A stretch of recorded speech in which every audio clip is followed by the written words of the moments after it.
Some shoes chase trends, others stay true to who they are. For years, the Saucony Endorphin Speed line has been the quiet workhorse of the running world, a shoe that never tried to be the softest, the tallest, or the flashiest. While other brands push max stack, midsole, and marshmallow foam, the Speed 5 holds its ground, sticking to the DNA that runners fell in love with. But after 500 miles, has that stubborn consistency paid off, or has Saucony's commitment to staying the same left this once beloved trainer drifting behind the competition?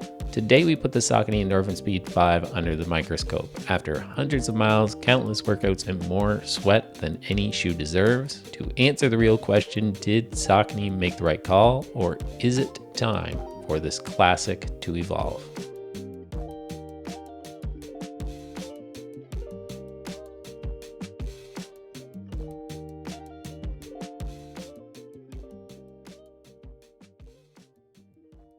Hi everybody and welcome to today's video. My name is Matt and this is What Matters to Matt, and that's right, on today's video we are going to be taking a closer look at the Saucony Endorphin Speed 5 after 500 plus miles. So right off the bat, let's talk about how I've actually gotten to the 500 plus mile mark, because I don't actually do that in a lot of shoes. I'm a little bit of a shoe geek. I like to run in a lot of different shoes throughout the week, but every once in a while I have a shoe that I reach for so many times for so many different runs.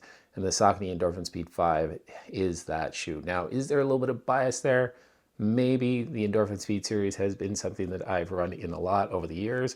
It has a kind of a special place in my heart. The Endorphin Speed 1 was the first plated speed shoe that I ever purchased. I actually did a video, the first video that I think actually went anywhere on my channel.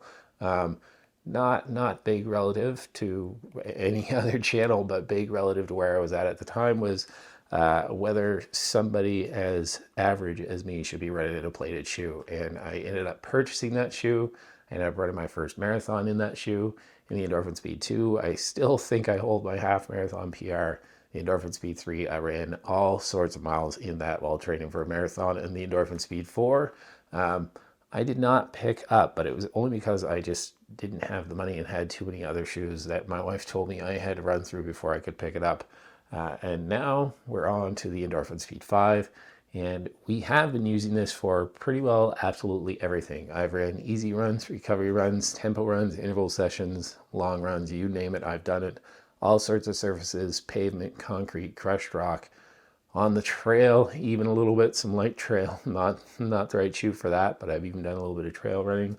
And of course, on the treadmill here in Eastern Canada when it's gotten really, really nasty outside, and I just didn't want to deal with Mother Nature. So I've put it through its paces.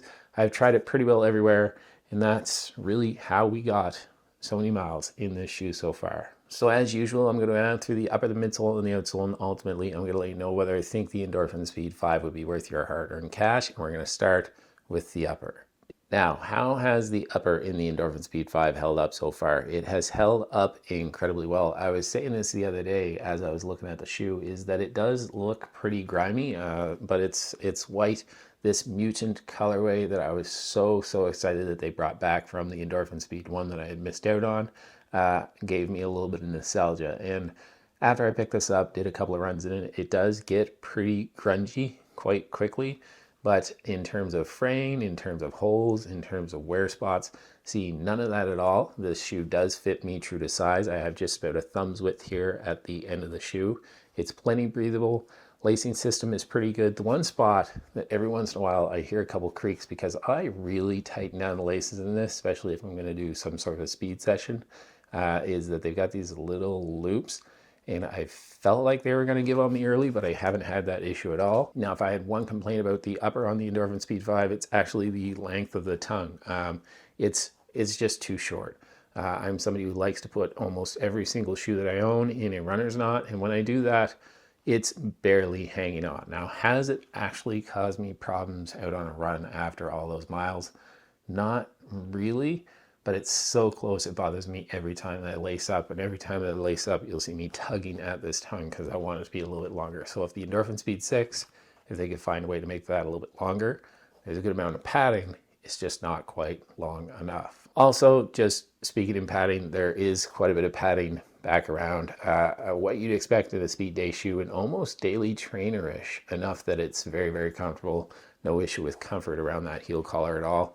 There's also quite a bit of structure back here. So they didn't make this light by skimming out on some of the things that would make this shoe available or that I'd be willing to use as a daily trainer and not just a speed day shoe, but they were able to keep it stripped back enough that it still kept it nice and light. Now when it comes to some wear spots that I normally have in a shoe, one of the typical spots after a while is I get a little bit of wear back here in the heel, and that's usually an indication that I might have a little bit of a heel slip. Nothing here at all. If I was to clean this up, it would almost look like a brand new upper. You don't see any wear back here in the heel at all. So that's a really, really good sign. And that's a really good indication of just how well my foot locks down in this shoe. Now, when it comes to lockdown, if you are somebody who has a wider foot, just like most up-tempo speed day shoes or race day shoes, you might want to try this on before you actually buy. There's plenty of room up here in the forefoot, I find, but in the midfoot, it does come in just a little bit narrow. So something you want to pay attention to, but I think overall most people are going to be pretty satisfied with the comfort of this shoe and the upper. Now we get to talk about the most important part of any running shoe, and that's that midsole. And Saucony has been using the PWRRUN PB foam in the midsole of the Endorphin Speed series since they came out with the first one. And really they haven't changed it a whole lot over the years. They've tweaked it a little bit. They've kept the stack height relatively the same with 36 millimeters in the heel and 28 millimeters in the forefoot for an 8 millimeter drop. It's a firm-ish foam. One thing I will say is that it really reminds me of, and the first run that I did in this shoe, the first kilometer that I ran on this shoe was over a walking bridge here that we have in Fredericton. It's a wooden bridge, and when I ran over it, you could just hear the squeaking from that foam. It went away, but it had me really concerned because it was really, really loud. And I ran a park run that morning over that bridge, and I'm sure everybody was looking at me at the time because it did sound really, really loud. But it reminds me of those foam coolers that you can pick up at any gas station, just the throwaway coolers. But it feels really, really good. I've had no issues with this foam over the years. It's held up really, really well. You see barely any creasing. Does it lose a little bit of pop over the 500 miles? Of course it does, but it still gives me enough energy return that I am more than willing to take this out on workouts. I actually did a long run yesterday, 2 days ago in this shoe with some pace thrown in the middle of that, 25 kilometers. I'll put the miles up here on the screen. And it did the trick. Is it as poppy and as much energy return as when I first picked it up? Of course it's not, but it still works really, really well. The one thing I will say is that I talked about using this shoe for practically every run. I think for some people, this is going to be a shoe that's a little bit on the firm side and a little bit of a lower stack if they're going to be doing lots of long runs. 25 kilometers was fine for me. 30 kilometers, I think I've had this up to 32, but I think for some people, they're going to want a shoe with a little bit more protection when they go on those long runs. Enough for me, but the way shoes have been going over the last couple of years, some people have gotten into just wanting more protection. Not saying that I wouldn't like it, but it still works for me. By the way, if you're not currently subscribed to my channel and you're liking this video, please hit that subscribe button, hit the like button, and comment in the comment section down below. What is the shoe that you're reaching for most these days? What are you using for more than just your easy runs? So common wear spots for me in a midsole, if I'm being entirely honest, I tend to be not too hard on midsoles at all. Whether I'm using it for easy runs, long runs, tempo runs, interval sessions, I'm not usually that hard on midsoles. I'm not the lightest runner in the world. This morning I stepped on the scale just out of curiosity and I was sitting at 171 pounds. Light, heavy, whatever that means, but not the lightest runner in the world. But I still tend to be not too hard on midsoles, so I don't really have any common wear spots. But I will say that, as I mentioned earlier, is just this foam, the PWRRUN PB, seems to hold up quite a bit better than most super foams out there.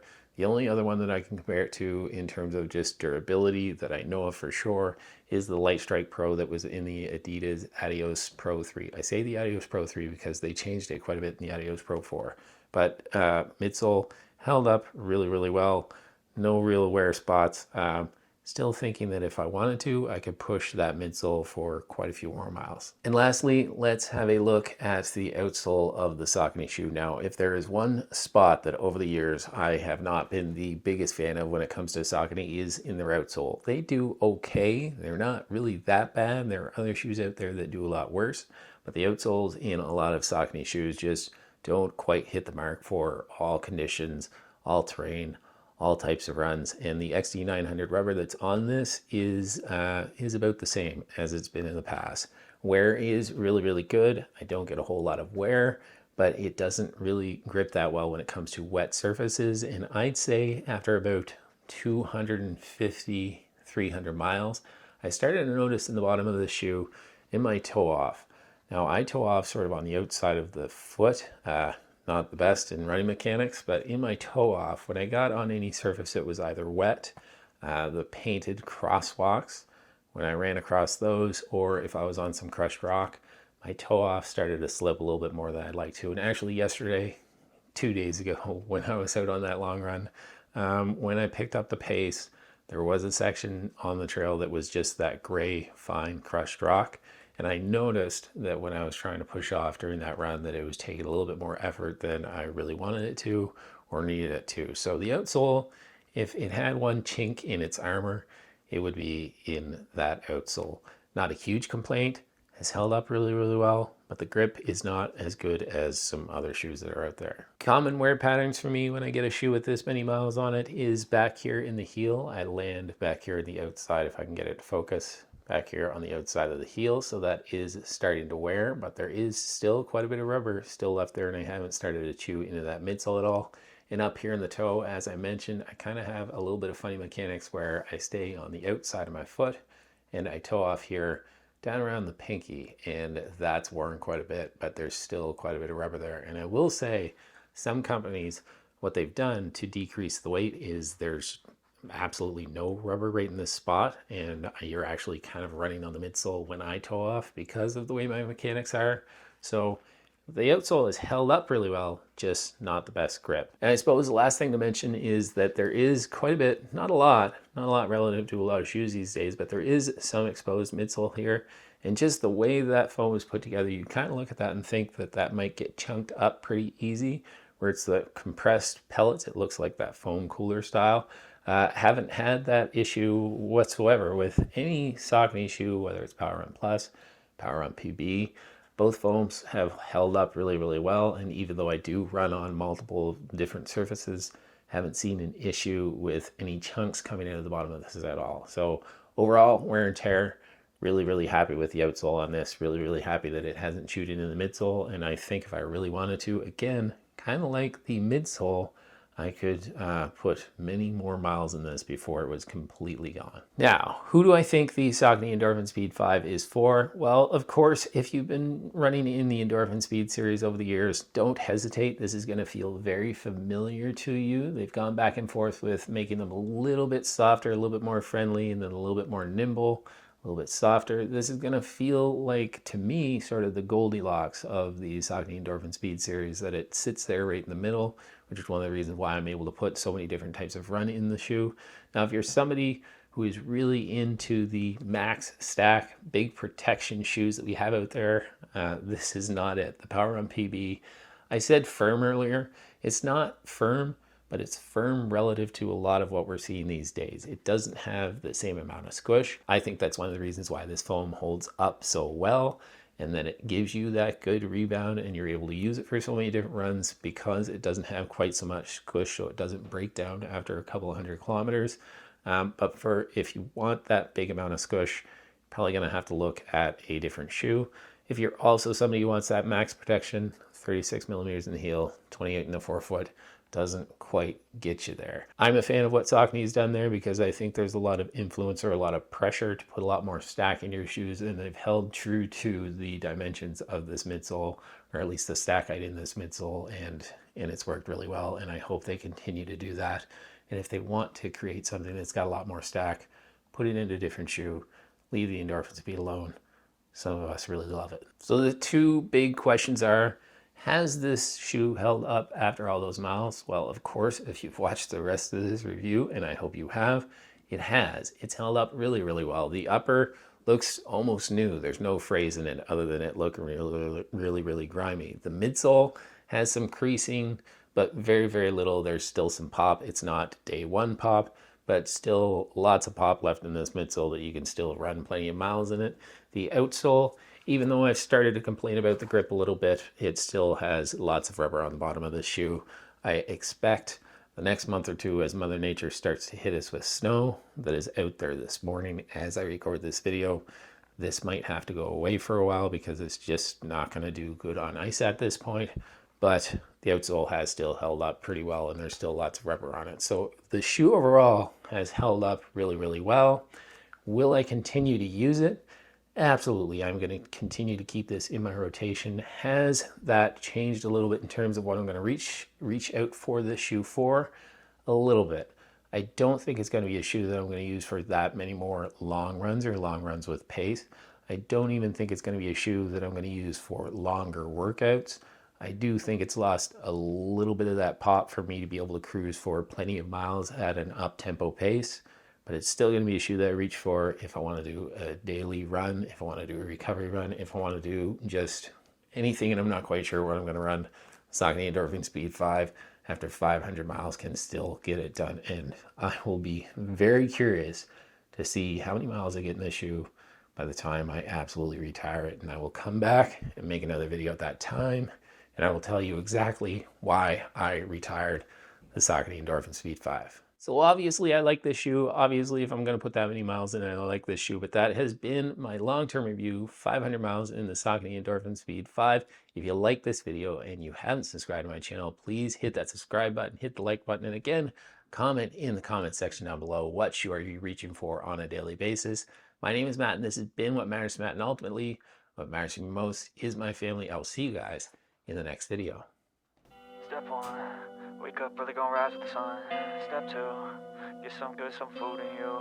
Step 3, think real hard about what you wanna be. Step 4, everybody just do your thing. Wake up, today's gonna be a good day. Wake up.